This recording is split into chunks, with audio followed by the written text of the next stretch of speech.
اعوذ باللہ من الشیطان الرجیم بسم اللہ الرحمن الرحیم السلام علیکم ورحمۃ اللہ وبرکاتہ۔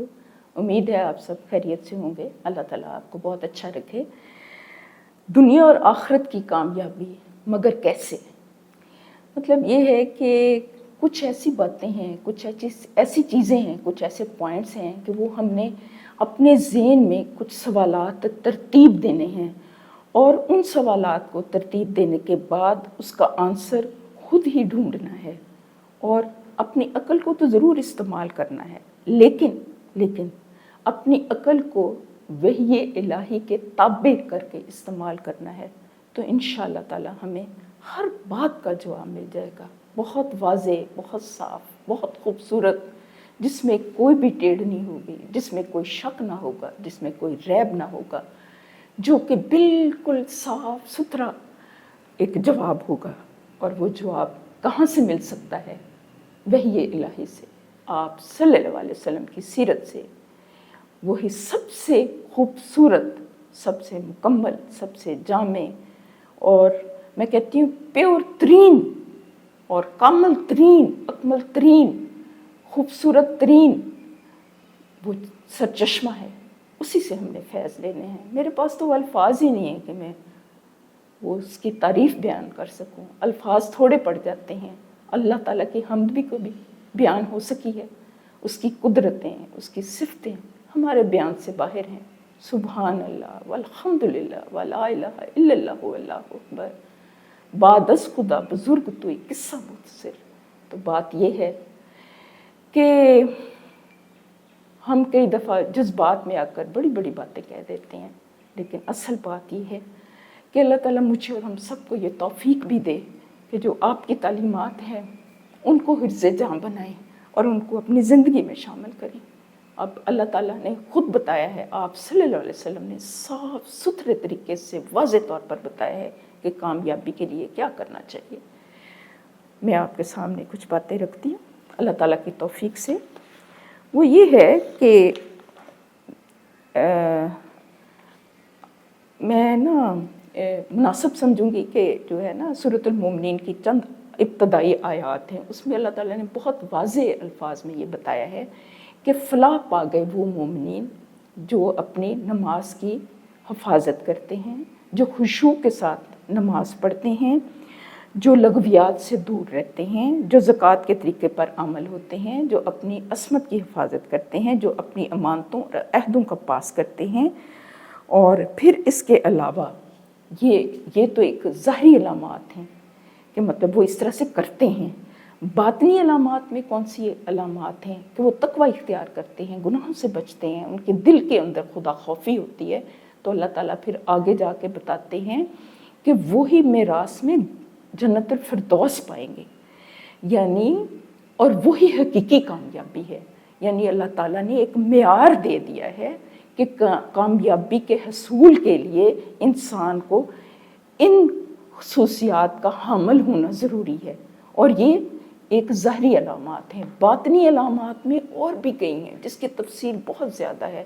اس میں تزکیہ کی صفت کا ہونا، اپنے ذہن سے کفر، شرک کی گندگی کو نکال دینا، اپنے دل کے اندر سے حسد، نفرت، بغض کو نکال دینا، اور لوگوں کے ساتھ اچھا معاملہ کرنا۔ اس میں ہے سورۃ الشمس میں اللہ تعالیٰ فرماتے ہیں، دیکھیں یہ قرآن سے اور آپ صلی اللہ علیہ وسلم کے فرامین کی روشنی میں ہی ہم بات کریں گے تو مجھے وہ زیادہ بہتر محسوس ہوتا ہے۔ اللہ تعالیٰ یہ فرماتے ہیں کہ قد افلح من زکاہا، فلاح پا گیا وہ شخص جس نے اپنے نفس کا تزکیہ کر لیا، اور برباد ہو گیا وہ شخص جس نے اس کو دبا دیا۔ تو یہ بھی ہے کہ باطنی اصلاح بھی اور ظاہری اصلاح بھی، اس میں پھر اللہ تعالیٰ کے احکامات کو بھی ماننا، کسی کو تکلیف نہ دینا۔ اور ایک چیز بہت ضروری ہے اس کو سمجھنا کہ ہم کامیابی کسے کہتے ہیں۔ عموماً لوگ یہ سمجھتے ہیں کہ جن کے پاس بہت بڑا گھر ہو، ملازم ہوں، نوکر چاکر ہوں، گاڑیاں ہوں، یہ ہو وہ ہو، فیکٹریاں ہوں، تو وہ شخص بہت کامیاب ہے۔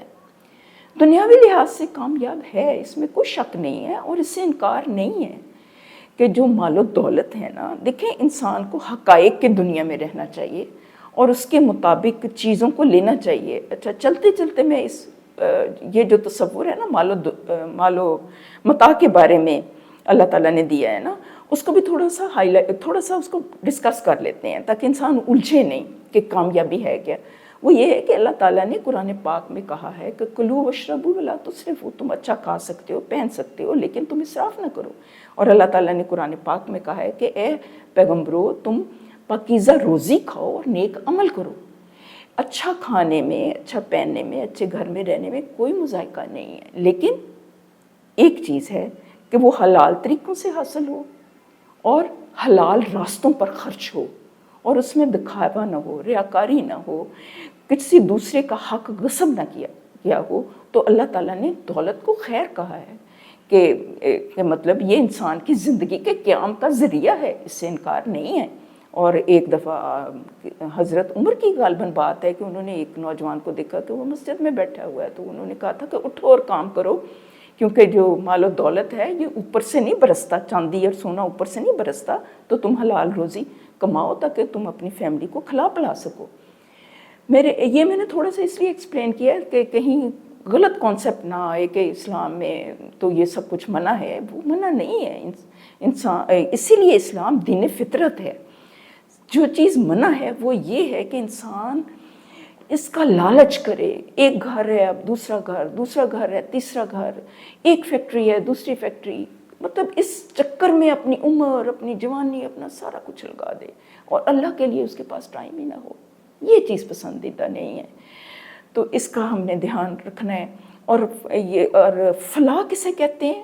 ہے نا کہ قد افلاح، تو فلاح کسے کہتے ہیں؟ فلاح کا مطلب ہوتا ہے پھاڑنا، یعنی جب کسان جو ہوتا ہے نا وہ کھیت کو پھاڑ کے اس کے اندر بیج ڈالتا ہے، تو انسان بھی جو ہے کامیابی اسے تب مل سکتی ہے کہ جب وہ اپنے دل کو، اس میں پھاڑنے کا لفظ نہیں ہوگا، جب اپنے دل کو اس طرح سے وہ اوپن کر کے، رب اشرح لی صدری جیسے کہتے ہیں، اپنے دل کو اوپن کر لے اب اللہ تعالیٰ کی ہدایت کے لیے، اللہ کی نصرت کے لیے، اللہ تعالیٰ کے قرآن کے لیے، اللہ کے نور کے لیے، تو پھر کیا ہوگا؟ ہدایت کا نور اس کے دل میں داخل ہو جائے گا، اس کی شخصیت کے اندر ایک پازیٹیوٹی آ جائے گی اور وہ ایک مثبت انسان ہو جائے گا۔ تو یہ مطلب ہے، تو یہ بھی کامیابی کا تصور بھی ذہن میں رہنا چاہیے۔ اور اللہ تعالیٰ نے کیا کہا ہے کہ وہ شخص کامیاب ہو گیا جو کہ جہنم کی آگ سے بچا لیا گیا اور جنت میں داخل ہو گیا۔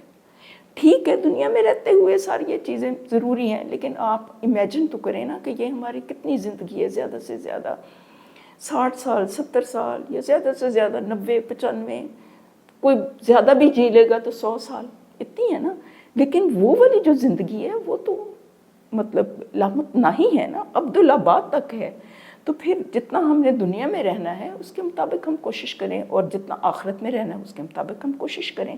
اس ضمن میں اور بھی بہت سی باتیں ہو سکتی ہیں، تو یہ ہم نے اپنے ذہن میں یہ لے کے چلنا ہے۔ اور اس کو آپ یہ نہ سمجھیں کہ یہ کوئی تھیوریٹیکل باتیں ہیں، ایسی بات نہیں ہے۔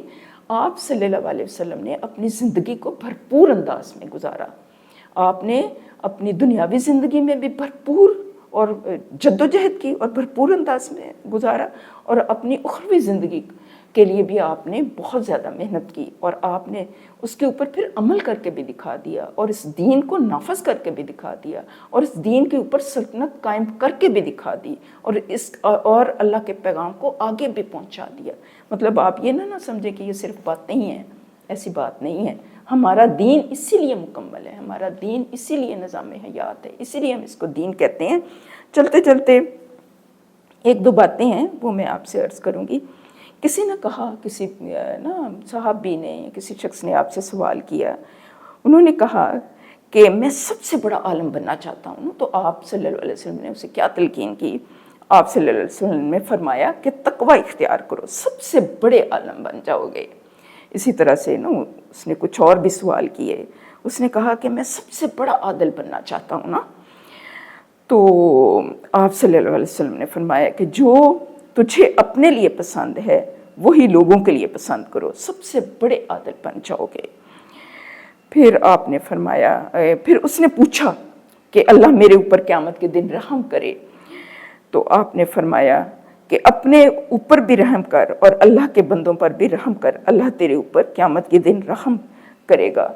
اور اس کے بارے میں یہ ہے کہ اس نے کہا کہ گناہوں سے کون سی چیز نجات دیتی ہے نا، تو آپ صلی اللہ علیہ وسلم نے فرمایا کہ آنسو، تواضع اور امراض۔ پھر اور بھی بہت سی باتیں ہیں جو کہ بہت خوبصورت آپ صلی اللہ علیہ وسلم کے فرامین ہیں۔ اس نے کہا میں سب سے اچھا آدمی بننا چاہتا ہوں۔ آپ صلی اللہ علیہ وسلم نے فرمایا لوگوں کو نفع پہنچایا کرو، سب سے اچھے آدمی بن جاؤ گے۔ بہت سے آپ کے فرامین ہیں، بہت ہی خوبصورت ہیں، دل کرتا ہے اس کو ڈسکس کرتے رہیں، بات کرتے رہیں، لیکن بات یہ ہے کہ بات پھر بہت لمبی ہو جائے گی۔ یہ نہ ہو کہ جتنا ہم نے ڈسکس کیا ہے وہ بھی ذہن سے نکل جائے۔ بس چند باتیں ہم پکڑ لیں اور مضبوطی کے ساتھ پکڑ لیں کہ ہماری فلاح جو ہے وہ آپ صلی اللہ علیہ وسلم کی پیروی میں ہے۔ آپ صلی اللہ علیہ وسلم نے جس طرح سے یہ تلقین کی ہے کہ کیسے اچھے انسان بنو گے، کیسے متقی بنو گے، کیسے تم آگے بڑھو گے، کیسے تم جہنم سے بچو گے، کیا تمہاری خوبیاں ہونی چاہیے، وہ ابھی ہم نے ڈسکس کی ہیں۔ وہ یہ ہے کہ وہ ہم اپنے اندر ان کو کلٹیویٹ کریں تو پھر اللہ تعالیٰ کی رحمت ہوگی، پھر دنیاوی کامیابیاں بھی ملیں گی، اخروی کامیابیاں بھی ملیں گی انشاءاللہ تعالیٰ، انشاءاللہ تعالیٰ۔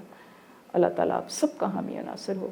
ربنا آتنا فی الدنیا حسنہ وفی الآخرۃ حسنہ وقنا عذاب النار۔ کہ اللہ ہمیں دنیا کی بھی بلائیاں عطا فرما اور ہمیں آخرت کی بھی بلائیاں عطا فرما اور ہمیں آگ کے عذاب سے بچا لے۔